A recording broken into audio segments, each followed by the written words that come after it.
Watch the whole video to find all the hidden anime girls. Women of Reddit, what's the main difference you see between the guys who get the girls and the guys who don't?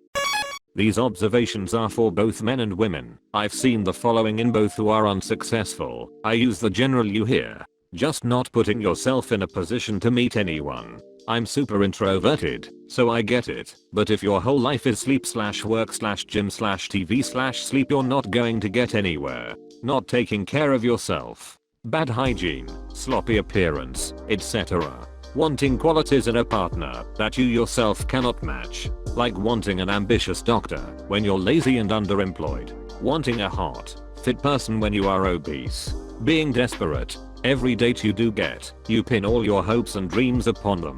You stifle down your personality in an attempt to get, and so you become clingy and or move too fast, scaring them away. Sort of like above, having ownitis. Fixating on maybe a person in your friend group or an acquaintance and becoming obsessed with them leads to fruitless unrequited crushes. I suspect people who do this a lot are scared of intimacy and use their crushes as a way to avoid real relationships. Anger or entitlement issues. Basically taking rejection terribly. Rejection is painful, but resist sending that DM calling someone a bad work or an a-hole if they won't go out with you. You're only confirming their decision to reject you as the correct one. Becoming angry at your preferred gender and painting them all with the same brush. After a run of bad luck, it's easy to be like, men are f-ducking pigs or women are shallow beep. But this bitterness is unfair and holding you back. I would say, all too often, basic hygiene is a very big difference between the two groups. Self-care is so important, and I for one am not ever going to be romantically interested in a man I may be forced to mother to get him to groom himself. Haven't seen it yet, so only talking to women when they have romantic intentions/goals already set. I see a bunch of dudes fail because they only talk to a select few girls with a specific end goal in mind. So often they fail to learn anything about the person and focus on selling themselves and jumping straight into bed.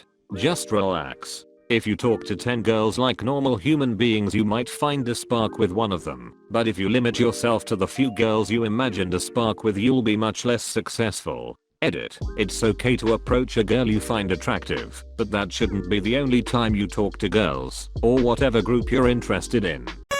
Successful guys are comfortable being their own person and actively willing to listen and interact with girls as individuals as well.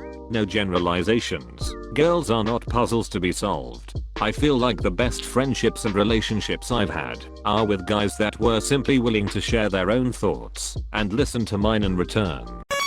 The guy who gets girls is actually nice, not naseguhai nice. Like actually cares about you and does nice things for you without putting you on a pedestal or worshipping you. In a similar vein, he views you as a human person like himself and not as a mystery or a prize or whatever. PS, he probably doesn't use the phrase getting girls.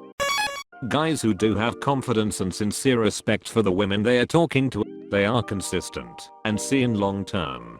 Guys who don't are impatient, self-doubting, and looking for the first sign that something won't go their way so they can try for some self-preservation. They change minute by minute and adjust their attitude towards women based on how well they feel they're doing that particular second. They don't change their personality every time they're interested in someone. I've seen this countless times. A guy tries too hard to get a lady interested in him by changing how he acts, talks, and interests to bait her in. If it doesn't work, they get upset. Just be a decent being and true to your good personality. Be confident in what you enjoy. Maybe you enjoy MTG and vlog about it, and she doesn't know what that is and thinks it's stupid. Who cares? Don't act like you think it's stupid because she does. You guys might vibe on something else. Also, men who work hard on bettering themselves, may it be emotionally/mentally, economically, etc. No, you don't have to be rich or work 80+ hours a week. But if you're actually trying in life and are proud of yourself instead of complaining while sitting on the couch all day, you are golden in life, and some lady is going to see that and admire you for it. And if she's the right one, she'll support you and work hard right next to you. Once you get out of school into the working world, I notice a big divide between people who do things outside of work and people who don't, men and women included. So many people, I've been guilty myself, just let themselves become very boring. People who find someone find them doing an activity slash hobby slash whatever. You have to put yourself in a position to meet a like-minded person, which means if all you do is go to work, go to the gym, and not talk to anyone, and play men's beer league sports, you are not going to meet many eligible women. Also let your freak flag fly. If you love gaming, or Game of Thrones or sock puppets, don't hide it when looking for a partner. Trying to be cool or normal comes off boring. Look for events where you'll meet other people who love the same thing. And online dating is a great way to meet people. So many people still think it's for losers. Nope. Being single when you want to have someone and doing nothing about it because you're too cool is for losers. Having a plan for your life, some prospects, the ability to hold down a job. I don't need my partner to be rich or even currently employed, but I need someone who will be working to make something of themselves or at least get their share of rent paid. Straight woman commenting on straight men I would/wouldn't date.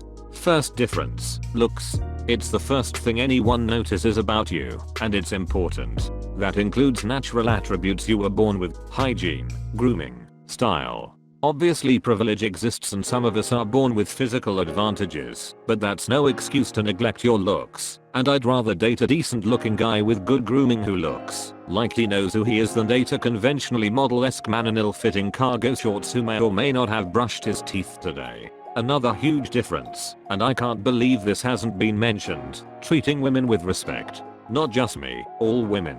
If I'm on a first date and the guy tells me that I'm not like other girls, or he's glad I'm not one of those bad word/etc, or that another woman in the establishment deserves negative judgment on sight, I'm out. Even asking about getting the girl is a minor red flag. It's all about the subtle ways that a man shows his true perspective on women and relationships. I know guys who don't have trouble getting girlfriends and guys who never seem to be able to find a girl. I find guys who have GFS very respectful of women in general and talk to women like they talk to one of the guys, i.e. focus on topics of common interest rather than what kind of things would women like to talk about. The guys I know who have trouble landing GFS often make very racist remarks and have a very condescending attitude toward women. It might be a vicious cycle as well. They have trouble talking to women, can't seem to hold proper conversations with them, so they start to see women as aloof or mean, so they begin to form prejudices against them. On the other hand, looks also matter. I think all my decent looking guy friends are taken. Lack of whining, along with a decent amount of confidence and respect. I've known guys that weren't terrible human beings, but all they did was whine about everybody who ever wronged them, when half the problems they had were of their own doing. Because they made choices that took them there. The best part of my current relationship is that I want to take care of him and he wants to take care of me. We respect each other as human beings, and while we have a friendly sports rivalry, we value each other and go out of our way to make the other feel good. We have our normal complaints about work, life, and stuff, but ultimately, we take what life deals us and go with the flow. Not showering. Not putting any effort into their physical appearance. Generally neglecting everything they touch. Their clothes, their living space, their vehicle, their workspace, their attitude.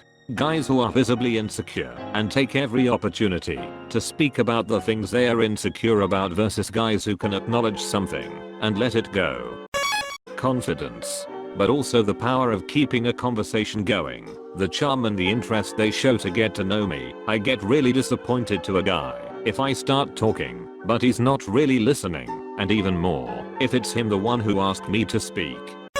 Lack of confidence and fear of rejection. The guys who don't often are too afraid that the girl will want that other guy. In doing so they close the door to having a chance, even before it was opened. My husband almost did the same thing when we first met. He thought I wouldn't be interested, and so he hesitated until I made the first move. Then he made his. We've been together almost a decade now. I know most women aren't going to admit this, but typically, men with higher incomes get more women.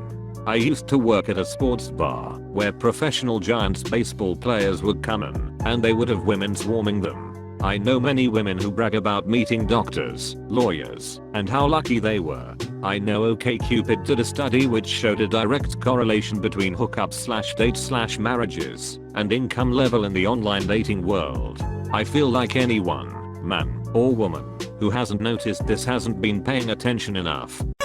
About confidence. Yes, have confidence. But if you see that the girl is not interested or she acts weird, leave her alone. She doesn't like you. I'm now married and have been in a relationship for 7 priors to it. And it's so annoying when a guy hits on me and I'm just trying to get away. I'm talking about those guys who are going hard with it.